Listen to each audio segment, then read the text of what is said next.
warahmatullahi wabarakatuh. Innal hamdalillah nahmaduhu wa nasta'inuhu wa nastaghfiruh wa na'udzu bihi min shururi anfusina wa min sayyiati a'malina. May yahdihillahu fala mudilla lahu wa may yudlil fala hadiya lahu. Ashhadu an la ilaha illallah wahdahu la syarika lahu wa ashhadu anna Muhammadan 'abduhu wa rasuluhu la nabiyya ba'dahu. Sallallahu alaihi wa ala alihi wa ashabihi wa man tabi'ahum bi ihsanin ila yaumiddin, amma ba'd. Rabbi shrah li sadri wa yassir li amri wa hlul 'uqdatam min lisani yafqahu qawli. Bapak-bapak, ibu-ibu, para hadirin dan hadirat jamaah Masjid Al-Muqarrabin yang dimuliakan Allah Subhanahu wa taala. Alhamdulillah, segala puji bagi Allah Subhanahu wa taala yang telah menganugerahkan kepada kita nikmat yang begitu banyak. Hingga siang ini kita masih diberikan kemudahan, masih dijaga iman dan Islam kita, hingga kita dapat menjalankan kewajiban kita, yaitu salat zuhur berjamaah. Mudah-mudahan amal ibadah kita diterima Allah Subhanahu wa taala, amin ya rabbal alamin. Salawat dan salam tak lupa pula kita sanjungkan kepada junjungan kita, pemberi syafaat kita, Nabi besar Muhammad sallallahu alaihi wasallam beserta keluarga, sahabat dan pengikutnya hingga hari kiamat. Tema hari ini adalah saya mau mengangkat tema tentang pentingnya atau urgensi niat dalam ibadah dan muamalah. Pentingnya niat dalam ibadah dan muamalah. Kenapa saya angkat tema ini? Karena niat mempengaruhi hukum. Niat yang benar bisa membantu kesahan ibadah atau kesahan muamalah, ya. Hal ini berdasarkan hadis Rasulullah SAW, di mana Rasulullah bersabda, innamal a'malu binniyat. Amal hanya dianggap jika disertai dengan niat. Amal hanya dianggap jika disertai dengan niat. Jadi kalau tidak disertai niat, maka amal tidak dianggap sama sekali, ya. Begitu juga itu dalam ibadah. Dalam muamalah juga, apapun yang kita lakukan berdasarkan niat atau berdasarkan maksud yang kita inginkan. Faman kanat hijratuhu ilallahi wa rasulih, siapa yang hijrah ke Madinah, kata Nabi, karena Allah dan Rasulnya, fa hijratuhu ilallahi wa rasulih, maka dia mendapatkan pahala dari Allah dan Rasulnya, ya. Faman kanat hijratuhu lidunya yusibuha, tapi kalau dia hijrah karena ingin mengejar dunia, awimra'atin yankihuha, atau ingin menikahin wanita yang ada di Madinah, fa hijratuhu ila ma hajara ilaih, dia cuma mendapatkan apa yang dia inginkan.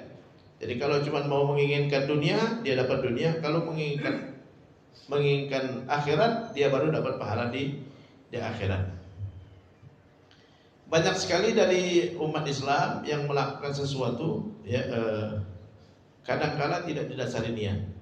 Semua harus pakai niat. Apa itu niat? Niat secara bahasa artinya al-qasdu wal azmu, yaitu maksud dan tekad, ya. Jadi orang muslim tidak akan melakukan sesuatu tanpa melibatkan hati. Orang muslim tidak melakukan sesuatu tanpa melibatkan hati. Jadi hati ini harus digunakan setiap hari dan setiap saat. Apapun yang kita lakukan, libatkan hati. Jadi hati harus dilibatkan terus, harus dengan niat. Gak boleh orang muslim apapun dia lakukan tanpa niat. Kita keluar dari rumah mau nyari nafkah, niat dulu. Kita masuk masjid, niat dulu. Kita sholat, niat dulu. Kita wudhu, niat dulu. Apapun yang kita lakukan harus dengan niat. Dan niat itulah landasan untuk mengukur amal kita itu benar atau tidak. Jadi orang muslim harus melibatkan hatinya dalam setiap amalnya, dalam setiap perilakunya, dalam setiap muamalatnya atau kegiatannya. Bahkan di dalam ilmu fikih, kaidah terbesar dalam ilmu fikih, hukum fikih adalah al-umur bimaqasidiha, segala perkara sesuai dengan maksudnya. Jadi kalau maksudnya benar, ya, baru bisa dibenarkan apapun yang dia lakukan. Segala perkara sesuai dengan maksudnya. Allah Subhanahu wa taala di dalam Al-Qur'an berfirman, "Wa may yakhruj min baitihi muhajiran ilallahi wa rasulih siapa yang keluar dari rumahnya dalam rangka berhijrah karena Allah dan Rasulnya, thumma yudrikuhul maut, lalu keburu meninggal, belum sampai ke tempat tujuan, tempat hijrah, lalu keburu meninggal, faqad waqa'a ajruhu 'ala Allah, Allah sudah catat pahalanya. Kenapa? Karena dia niat hijrah karena Allah dan Rasulnya. Pernah dengar cerita ada 99 orang, ada satu orang yang dia sudah membunuh 99 orang. Ya, dia mau hijrah, mau taubat sama Allah. Ya, ketemulah dengan seorang yang ahli ibadah. Orang ahli ibadah belum tentu dia ahli ilmu juga, ya. Ditanyalah, saya sudah membunuh 99, saya mau taubat, adakah jalan untuk saya taubat? Waduh, berat ini.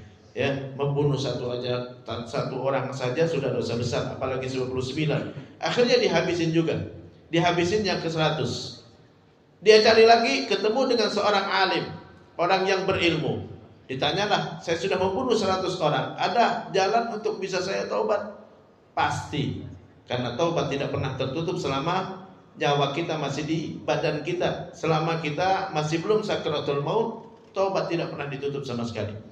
Kalau kamu mau taubat, kamu harus hijrah, harus berangkat, tinggalkan tempat asalmu yang mana engkau banyak bermaksiat. Engkau pergi ke satu negeri, di situ banyak orang yang bisa membantu ente untuk taubat. Di situ lingkungannya jauh lebih baik. Akhirnya dia berangkat ke tempat yang diberitahu oleh orang alim tadi. Di tengah jalan dia keburu meninggal. Keburu meninggal. Belum sempat beramal, tapi niat dia mau hijrah. Saat dia meninggal, ada 2 malaikat. Satu malaikat mengatakan dia ahli surga. Kata yang malaikat yang satu lagi mengatakan, oh enggak, dia belum beramal sama sekali. Kata yang mengatakan ahli surga, tapi dia taubat. Dia udah taubat dan dia sudah hijrah, sudah berniat mau beramal soleh. Akhirnya Allah utus malaikat yang ketiga. Ya, kata malaikat yang ketiga, ukur apakah tempat tujuannya lebih dekat atau tempat yang dia tinggalkan. Saat diukur, sebenarnya dia lebih dekat ke tempat yang dia tinggalkan, tapi Allah balikkan badannya sehingga mendekati tempat tujuan. Akhirnya dia menjadi ahli surga. Jadi dia niat mau hijrah padahal belum beramal sama sekali. Makanya Allah Subhanahu wa taala tadi berfirman di dalam Al-Qur'an, "Wa may yakhruj min baitihi muhajiran ila Allahi wa rasulih." Siapa yang keluar dari rumahnya tujuannya mau hijrah karena Allah dan Rasulnya, thumma yudrikuhul maut, lalu keburu meninggal, faqad waqa'a ajruhu 'ala Allah, Allah sudah catat pahalanya. Berarti dia mau berbuat baik, dia mau jadi orang yang soleh. Jadi penting niat, ya. Apa itu niat? Tadi disebutkan al-qasdu wal azmu, ya. Di dalam istilah ilmu fikih, niat adalah al-qasdul qalbiyul muqtarin bil amal, yaitu maksud yang kita lintaskan dalam hati yang berbarengan dengan amal. Jadi saat kita beramal, kita melakukan sesuatu, hati kita langsung libatkan. Mau apa? Ya. Jadi harus dijelaskan. Jadi orang muslim gak akan sholat tanpa niat. Niat adalah maksud yang terlintas dalam hati yang berbarengan dengan amal. Saat kita sholat, kita takbir Allah, mau apa ini? Ya, Allah, dalam hati aku berniat sholat zuhur, ikut imam fardu karena Allah, harus dilintaskan dalam hati. Niat harus terpenuhi 4 rukun. 4 rukun. Sholat ada 14 rukun, ya. Puasa ada 2 rukunnya. Niat ada 4 rukunnya. Kalau rukun tidak terpenuhi, maka niat kita nggak sah, nggak dianggap niat kita. Apa itu 4 rukun? Pertama adalah saat kita berniat harus ada kata saya bermaksud, saya berniat, saya sengaja. Salah satu dari itu, ya. Jadi harus kita sebutkan saya berniat. Jadi kenapa orang muslim di saat melakukan sesuatu harus dengan kehendak, bukan ikut-ikutan. Saya sengaja, saya berniat, saya ingin melakukan, gitu kan. Yang kedua, rukun yang kedua, harus dia tahu apa yang dia lakukan. Sholat zuhur, saya berniat. Sholat zuhur, saya berniat. Berwudu, saya berniat. Mandi wajib, saya berniat. Bayar zakat mal, saya berniat. Bayar zakat fitrah, saya berniat. Haji dan seterusnya. Apa yang dia lakukan? Orang muslim di saat melakukan sesuatu, dia harus tahu dia lakukan apa. Gak boleh kita melakukan sesuatu tanpa ilmu, harus tahu. Jadi nggak boleh ikut-ikutan, ya. Jadi harus ditentukan. Aku berniat sholat zuhur, dia harus tahu bahwa ini sholat zuhur. Aku berniat sholat asar, aku berniat tayamum, gitu kan. Harus disebutkan ibadah apa yang ingin dia lakukan. Yang ketiga, harus tahu hukumnya. Sebutkan hukumnya, wajib atau sunnah. Aku berniat sholat zuhur, fardu, gitu kan, ya. Fardu. Harus tahu hukumnya. Kalau orang muslim di saat beramal dia harus dengan ilmu, nggak boleh tanpa ilmu. Yang keempat, rukun yang keempat adalah karena Allah. Semua amal kita harus karena Allah Subhanahu wa taala. Kita masuk masjid, langsung niat, aku berniat iktikaf di masjid ini sunnah karena Allah. Aku berniat iktikaf di masjid ini, itu amalnya, hukumnya sunnah. Kenapa? Karena Allah Subhanahu wa taala. Wa ma umiru illa liya'budullaha mukhlishina lahuddin. Mereka tidak diperintahkan kecuali ibadah ikhlas karena Allah Subhanahu wa taala. Itu rukun niat, 4 rukun niat. Apa fungsi niat? Fungsi niat, niat ada fungsinya. Yang pertama atau ada apa tujuannya. Niat yang pertama, fungsinya yang pertama adalah membedakan ibadah dengan kebiasaan. Kalau kita mau ibadah, kadang-kadang ibadah kita sama dengan kebiasaan sehari-hari. Kita sholat, Allah, tangan kita begini sama dengan olahraga. Olahraga juga begini-begini juga. Orang ruku bisa aja olahraganya dalam bentuk ruku, bisa olahraganya dalam bentuk sujud, bisa olahraganya dalam bentuk duduk, gitu kan, sama. Sama kayak olahraga. Ente mau olahraga atau mau melaksanakan perintah Allah Subhanahu wa taala. Kalau ente mau melaksanakan perintah Allah harus pakai niat. Kalau enggak dianggap sama sekali. Ente cuma dapat olahraga doang. Puasa sama aja dengan orang yang lagi enggak nafsu makan. Orang gak nafsu makan dengan orang puasa sama-sama gak makan. Ente mau puasa, mau melaksanakan perintah Allah, atau cuma sekedar gak nafsu makan, atau sekedar ente cuma karena gak punya uang, gitu kan? Harus pakai niat. Kalau mau dianggap ini sebagai melaksanakan perintah Allah, melaksanakan puasa, pakai niat. Jadi harus pakai niat. Kenapa? Karena kita minta pahala dari Allah Subhanahu wa taala, maka niatkan dulu. Aku berniat puasa Senin sunnah karena Allah, gitu kan? Itu tujuan pertama, membedakan ibadah dengan kebiasaan. Ya, kita nyumbang biasa dengan bayar zakat beda. Nyumbang biasa ibadah juga, tapi tidak dianggap sebagai bayar zakat kalau itu tidak pakai niat zakat. Harus dengan niat. Jadi niat itu yang membedakan antara ibadah dengan kebiasaan. Yang kedua, fungsi niat adalah membedakan ibadah yang sama satu sama lain. Banyak ibadah sama, banyak ibadah yang sama. Yang membedakan adalah niat. Salat tahiyatul masjid dengan salat qabliyah zuhur sama-sama 2 rakaat. Kita masuk masjid, ente mau salat apa? Salat tahiyatul masjid atau salat qabliyah zuhur? Sama caranya, yang membedakan adalah niat. Puasa Senin sama puasa Arafah sama-sama gak makan, gak minum, gak berhubungan dari subuh sampai maghrib. Ente mau puasa yang mana, gitu kan? Yang membedakan adalah niat. Kita berzakat dengan berinfak sama caranya, sama-sama mengeluarkan uang. Ente mau bayar zakat atau mau berinfak, ya, itu yang membedakan adalah niat. Ente mau berzakat atau mau berwakaf, yang membedakan adalah niat. Membedakan ibadah yang sama satu sama lain. Yang sering kali kesalahan di masyarakat menganggap niat boleh double. Itu yang salah, ya. Gak ada izdiwajiyatun niyah, gak ada niat double. Kenapa? Karena niat itu tujuan. Tujuannya, fungsinya adalah membedakan ibadah yang sama satu sama lain. Kalau boleh kita niat di double, kadang-kadang banyak orang katanya, wah niat boleh di double, gak boleh. Kalau niat boleh di double, orang yang lupa sholat zuhur kemarin, ya, waduh, aneh lupa sholat zuhur kemarin, niatnya langsung double aja. Aku berniat sholat zuhur yang kemarin dan hari ini. Nggak bisa, ya, harus 2 kali itu sholatnya. Nggak bisa, niat cuma satu. Itu mau yang kemarin atau mau yang hari ini, gitu kan? Atau ada orang ketiduran sholat zuhur, bangun-bangun udah asar. Kalau boleh double, aku berniat qadha sholat zuhur dan melaksanakan asar. Karena caranya sama. Nggak boleh double niat, nggak ada istilah double niat. Yang boleh adalah, yang bisa adalah kita niat 1 dapat pahala 2, itu bisa. Tapi bukan double niat, bukan. Kalau ente double niat nggak sah. Karena tujuan niat adalah membedakan ibadah yang sama satu sama lain. Ente mau yang mana? Ini ada 4 sholat yang sama caranya. Ente mau yang mana? Pilih salah satu. Ini ada 4 puasa yang sama. Misalnya kita pas Ayyamul Bid di bulan Dzulhijjah. Pas Ayyamul Bid hari tanggal 13, 14, 15 ya. Kadang-kadang 13, 14, 15 bertepatan dengan hari Senin juga. Hari Senin. Dan bertepatan dengan bulan Muharram, bulan haram. Bulan haram, Dzulhijjah bulan haram. Jadi ada 3 puasa ini. Ente mau puasa yang mana? Ayyamul Bid, puasa Senin, puasa bulan haram. Ente mau yang mana? Sama caranya. Ustaz 3-3, enggak diterima 3-3. Karena fungsi niat itu adalah membedakan ibadah yang sama satu sama lain. Ente mau yang mana?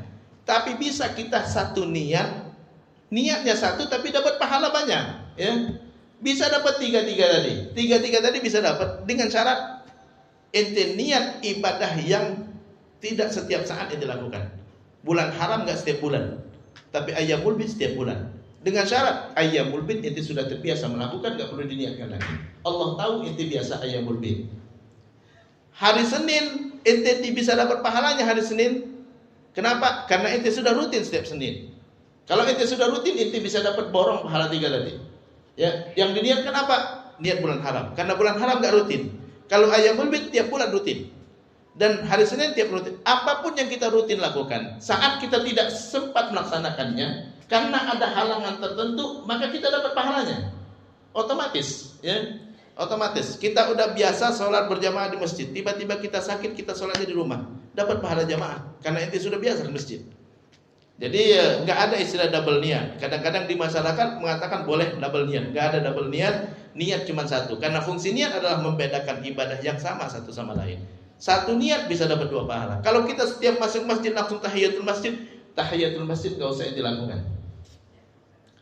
Cukup ente niat qobliyah, ya. Cukup ente qobliyah. Allah sudah tahu ente biasa tahiyatul masjid. Ya, qobliyah ente laksanakan, tahiyatul masjid langsung dapat. Ya, kenapa? Karena udah rutin ente lakukan. Apapun yang rutin Allah saat ente terhalang kenapa? Karena waktunya mepet, gitu kan? Tapi kalau waktunya ada ente enggak juga ya. Waktunya masih luas gitu kan, ya ente bisa tahiyatul masjid, nanti habis itu bisa qobliyah. Enggak juga. Karena ente pas waktunya mepet, wah ini cuma sempat 1 kali sholat. Niatnya gimana? Bukan double. Ente niat qobliyah, tahiyatul masjid enggak usah. Ya, karena tahiyatul masjid tidak perlu dengan sholat khusus. Yang penting masuk masjid ente sholat, gitu kan? Jadi ya itu fungsi yang kedua. Fungsi yang ketiga niat adalah menjadikan perkara mubah jadi ibadah. Yang mubah jadi ibadah dengan niat. Kita makan kalau pakai niat jadi ibadah, ya. Aku berniat makan fardu karena Allah. Aku berniat makan untuk memperkuat badan untuk ibadah fardu karena Allah. Maka dapat pahala. Berhubungan bisa dapat pahala kalau pakai niat, ya. Cuman sering lupa niatnya, gitu kan? Sering lupa niat, sering lupa doa, ya. Berhubungan dengan istri, aku berniat, ya, berhubungan untuk menjaga kehormatan aku dan istri fardu karena Allah, gitu kan, dapat pahala. Kalau pakai niat maka dapat pahala, ya. Yang mubah bisa dapat pahala, bisa jadi ibadah dengan niat. Nah, itu 3 fungsi niat, ya. Niat mempengaruhi muamalah, itu dalam hal ibadah. Dalam muamalah pun atau dalam ibadah pun, ya. Ustaz, saya udah punya rumah. Saya beli rumah yang kedua. Apakah wajib saya zakatin? Tergantung niat. Kalau ente niatnya rumah tersebut mau dijual lagi supaya dapat keuntungan, itu wajib dizakatin walaupun belum terjual. Setiap tahun wajib dizakatin. Kenapa? Berarti itu harta perdagangan. Ya. Kalau ente milikin niat rumah itu ente beli buat kebutuhan anak ente, anak saya nanti daripada dia beli rumah nanti harganya naik, ane beli dari sekarang. Berarti buat kebutuhan, enggak wajib, enggak dizakatin karena kebutuhan enggak wajib dizakatin. Tapi kalau ente beli, wah ini rumah di sini bagus, ya, potensi sekali karena dekat dengan kampus, gitu kan. Kalau ane sewakan, berarti itu hasil sewanya yang dizakatin. Sesuai dengan niatnya. Beda niat, beda hukumnya. Beli tanah, Ya, Ustaz, aneh beli tanah, Ustaz, apakah wajib dizakatin? Ente beli tanah buat apa? Ya, nanti mau bangun rumah buat anak saya. Enggak wajib, berarti buat kebutuhan. Itu tanah nanti aneh mau bangun kos-kosan, nanti hasil kosnya itu zakatin. Ya. Itu rumah nanti mau saya tanemin, hasil sawahnya yang itu, hasil apa? Hasil tanamannya yang itu zakatin. Jadi sesuai dengan niatnya. Kemarin ada kasus di TV, ya. Ada yang anak tertukar, ya. Anak tertukar, sekarang nggak tahu perkembangannya sampai di mana. Itu wajib diperjelas siapa ayahnya. Enggak boleh. Wah, udah terlanjur tertukar, udah nggak usah ditukar lagi, nggak boleh. Ya, karena nggak boleh kita mengakuin anak yang bukan anak kita. Siapa dalam hadis Nabi mengatakan, siapa yang menasabkan seorang anak kepada selain ayahnya dan dia tahu bahwa itu bukan ayahnya, haram dia masuk surga. Nggak boleh. Jadi ini harus diperjelas siapa ayahnya. Tes DNA, siapa ayahnya. Ayahnya si A, dia si A nasabnya. Adapun nanti yang ngasuh adalah ini ibu, boleh, nggak masalah, asalkan sudah disusuin. Kalau udah disusuin jadi anak susu. Jadi itu anak susu, bukan anak kandung. Ya, kebetulan itu yang ngasuh. Karena udah terlanjur dia sama saya, ya nggak masalah, gitu kan? Ya. Adapun rumah sakit sesuai dengan niatnya. Rumah sakit ini tertukar sengaja atau tidak? Kalau nggak sengaja, nggak ada dosanya. Ya, tapi harus dilakukan, selesaikan masalahnya. Ini siapa bapaknya, ini siapa ibunya, siapa ibunya. Jangan sampai kita diamkan begitu saja, tanggung jawab karena itu yang melakukan kesalahan. Jadi harus tes DNA, rumah sakit bertanggung jawab, gitu kan harus ya. Tapi adapun dia nggak sengaja, nggak ada dosanya. Tapi kalau dulu sengaja menukar, dosa dia. Ya, sengaja. Kalau sengaja nukar, cuma dia yang tahu. Antara dia dan Allah Subhanahu Wa Taala yang tahu. Ya. Ada orang nembak burung, gitu kan, nembak burung. Tahu-tahu pelurunya nyasar kena manusia. Pelurunya nyasar kena manusia. Ya. Hukumnya beda, sesuai dengan niatnya. Sengaja atau tidak, gitu kan? Sengaja atau tidak? Dibuktikan nanti sengaja atau tidak, ya. Kalau dia sengaja, qisas hukumnya. Tidak sengaja, bayar ganti rugi tetap. Ya, karena ada yang mati nih. Karena ada yang mati tetap ganti rugi, tapi enggak dikisos, enggak dihukum mati. Kalau sengaja, hukum mati. Siapapun yang membunuh orang lain dengan sengaja, hukuman mati dalam Islam. Saya bicara hukum Islam, ya. Adapun negara menerapkan terserah negara nanti, ya. Jadi hukum Islam qisas, yaitu hukuman mati bagi mereka yang sengaja, ya. Jadi sengaja itu terpenuhi dua syarat. Di dalam hukum Islam, seorang itu sengaja membunuh terpenuhi dua syarat. Yang pertama, sengaja diarahkan kepada korban. Yang kedua, dengan alat yang mematikan. Sengaja. Nggak usah ditanya-tanya dia sengaja atau tidak. Kenapa? Diarahkan kepada korban dengan alat yang mematikan, maka sengaja. Cuman ini tadi kan nembak burung, diarahkan kemana? Itu baru dilihat, ya. Diarahkan kemana? Kalau diarahkan kepada korban, mau senjata nembak burung sekalipun, itu sengaja. Itu syaratnya cuma dua, ya. Dalam Islam nggak perlu itu bahas lagi. Dua syaratnya orang itu sengaja membunuh. Pertama, diarahkan kepada korban dengan alat yang mematikan. Jadi nembak, ente nggak usah bahas lagi, itu sengaja kalau nembak. Sengaja. Pakai pisau, juga sengaja. Ya. Wah, dia nggak ada kata nggak sengaja. Ya. Pakai mobil dikejar-kejar, direndes sengaja. Kenapa? Itu kejar dari awal. Memang itu kejar, itu arahkan kepada korban dengan alat yang mematikan. Itu sengaja. Ya, nggak usah dibahas lagi dah. Ya, kenapa? Karena pakai alat yang mematikan. Orang kalau dilindas pakai mobil pasti mati. Dan ente kejar dengan mobil dan ente lindas langsung, gitu kan? Berarti mematikan sengaja. Itu dalam hukum Islam. Ya. Tapi yang tadi kan nembak burung masalahnya. Ini senjata burung, saya nembak burung. Nah, ini dibuktikan. Apakah dia benar nembak burung lalu nyasar ke orang, maka bisa nggak sengaja. Kalau nggak sengaja nggak sampai hukuman mati, tapi dia ganti rugi. Berapa ganti ruginya, Pak? 3 miliar. Menghilangkan nyawa orang 3 miliar minimal. Itu harga manusia 3 miliar dalam Islam. 100 ekor unta, satu unta 30 juta dikali 100, 3 miliar minimal itu ya. Kalau nggak 3 jadi 4 ya. Ditambah sepertiga kalau terbukti dia seperti sengaja ya.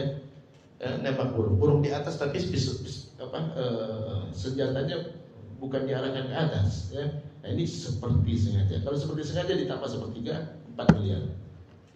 Ini itu kalau dalam hukum Islam udah jelas sekali. Nyawa manusia itu mahal harganya. Jadi itu terkait dengan niat. Jadi penting sekali niat ya. Penting sekali niat. Misalnya ini banyak sekali di masyarakat ya hal-hal yang bahwa niat itu mempengaruhi. Ada orang misalnya datang kepada temannya, Mas, ente punya uang 5 juta, saya lagi butuh sekarang nih. Nih 5 juta, langsung dia pergi.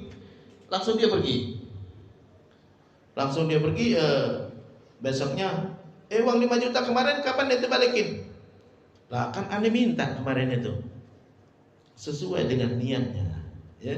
Tanya ente ngasih atau mau tanya sama dia. Makanya kalau kita ngambil sesuatu dari orang harus jelas dulu. Ini ente ngutangin, dia yang ngutangin. Kalau ngutangin harus dikembalikan 5 juta juga. Kalau niatnya mau ngasih nggak boleh dia ente ambil lagi. Kalau niatnya ngasih modal, gitu kan? Ngasih modal berarti nanti kalau ada hasil dibagi, sepakati berapa bagi hasilnya. Beda-beda hukumnya, ya. Jadi sesuai dengan niatnya. Jadi orang Muslim kalau dia ngambil sesuatu dari orang lain harus dengan transaksi yang jelas. Jangankan sama orang lain, sama istri pun begitu. Ya, maaf, saya lagi gak ada kerjaan nih, ya, udah pensiun gitu kan ya. Mas kawin kamu dulu mau saya pakai buat bisnis. Harus jelas, ya. Kata istrinya, ya udah dah, pakai dah, ya. Ini ngutangin harus dikembalikan. Atau ngasih, kalau ditarik lagi, ya, kalau udah dikasihkan. Atau kerjasama bisnis sepakatin berapa bagi hasilnya. Jadi niat mempengaruhi. Jadi apa hukumnya? Ya, mempengaruhi. Ya, ada banyak kasus di masyarakat gitu kan ya. Orang tuanya punya tanah belum dibangun, lalu dibangun sama anaknya. Pas orang tuanya meninggal, itu rumah ada yang bangun. Nah, inti dulu sama orang tua dulu transaksinya seperti apa? Maksudnya apa dulu? Inti bangun punya inti atau inti bangunkan buat orang tua? Kalau bangunkan buat orang tua warisan berarti punya orang tua berarti. Orang tua meninggal maka jadi warisan. Banyak kasus seperti itu, sepele sekali gitu kan. Jadi harus jelas transaksinya antara anak dan orang tua, antara suami dengan istri, ya.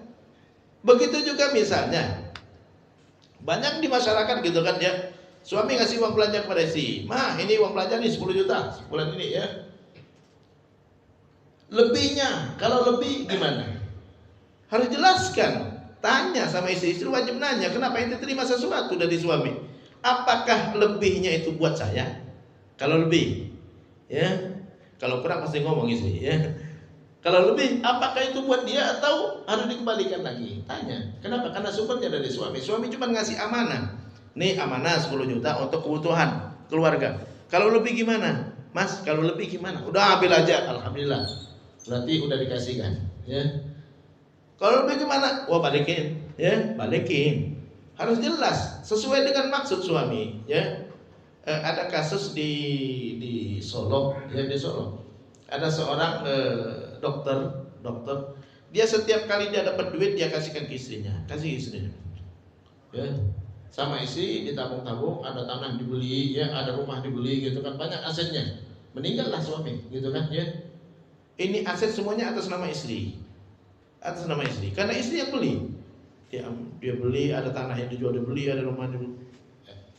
Tibalah suatu hari, gitu kan, ya. Anaknya dengar ceramah saya, ya, bahwa segala sesuatu itu transaksinya harus jelas apa maksud bapak dulu ngasihkan ke ibu. Apakah itu ngasih cuma-cuma? Nih, mah, pakai buat kebutuhan, lebihnya ambil aja, ya. Itu baru boleh sah, gitu kan.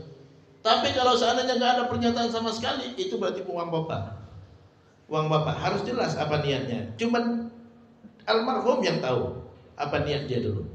Jadi jangan langsung terima-terima gitu aja, gitu kan? Jadi harus jelas, harus tahu niatnya. Karena kita nggak tahu niat itu ada dalam hati, minta dia ngomong. Makanya semua transaksi harus ijab kabul, gitu kan?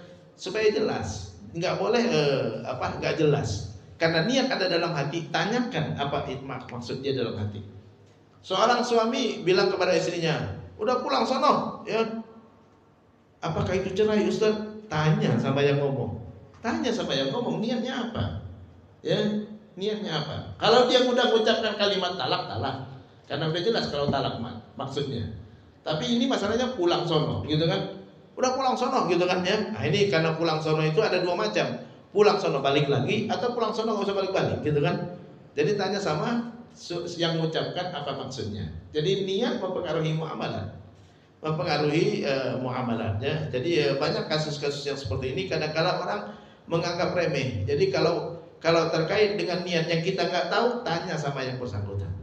Ya, tanya sama yang bersangkutan. Ya, mas ini HP pakai ya, kasih atau minjemin atau nitip. Ya, tanya, ya harus jelas. Ya, karena beda antara kasih, nitip sama minjemin. Ya, kalau nitip nggak boleh dipakai, kalau minjemin berarti boleh dipakai, gitu kan? Ya, boleh dipakai. Ya. Kalau ngasih ya nggak boleh ditarik lagi, gitu kan?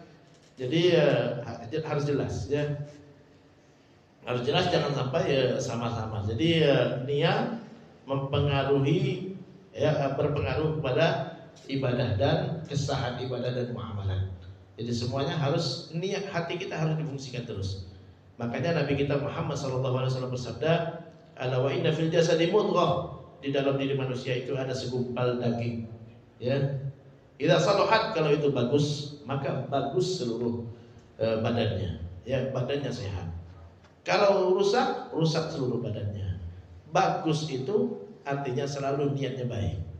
Ya, selalu niatnya baik. Jadi kita fungsikan hati kita, karena ini mempengaruhi kesehatan juga. Hati bersih, hati bagus, niatnya bagus terus, maka insya Allah sehat badan. Ya. Tapi kalau niatnya nggak baik, ya maksud nggak baik, maka insya Allah itu merusak hati. Makanya perlu kita bersihkan hati kita dari hal-hal yang bisa merusaknya.